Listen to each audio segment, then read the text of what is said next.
मागासवर्ग आयोगाच्या प्रश्नावलीवरून मनोज जरांगे यांनी पुन्हा एकदा सरकारवर निशाणा साधलाय। आयोगाचे प्रश्न योग्य की अयोग्य हे तपासू असं जरांगे म्हणतायत आणि सरकारने कितीही डाव टाकले तरी सुद्धा आम्ही उत्तर शोधू, जाणून बुजून काहीही प्रश्न विचारले गेलेत तर हे सुद्धा आम्ही तपासू असंही जरांगे पाटील यांनी म्हटलंय।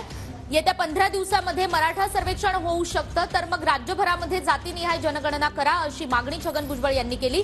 जरांगे आणि छगन भुजबळ यांच्या प्रतिक्रिया आपण पाहूया।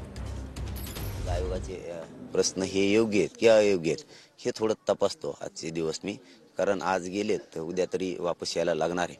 हे जाणून बुजून हे का अशीच सिस्टम आहे किंवा सरकार ते वाचल्याच्या नंतर आम्ही सरकार जाणून बुजून मराठ्यांवरती असे प्रश्न विचारून अन्याय करताय का काय हे शोध घेणं चालू आहे। त्यांनी कितीही डाव टाकायचा प्रयत्न केला तरी सगळ्या डावाचे त्यांचे उत्तर आम्ही शोधत होतो हमेशाच। आता याचाही शोधणार आहेत की हे मुद्दाम आहे का हे असं असतंच हेही बघणं खूप गरजेचं आहे।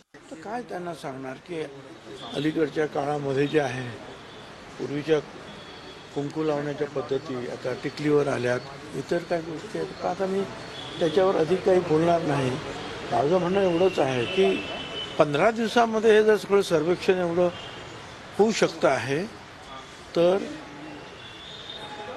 सर्वच महाराष्ट्रामध्ये जाती जनगणना करा ना। हे जर 15 दिवसात होईल तर ते 2-2.5 महिन्यामध्ये पूर्ण होईल आणि कायमचा हा प्रश्न जो आहे हा संपेल।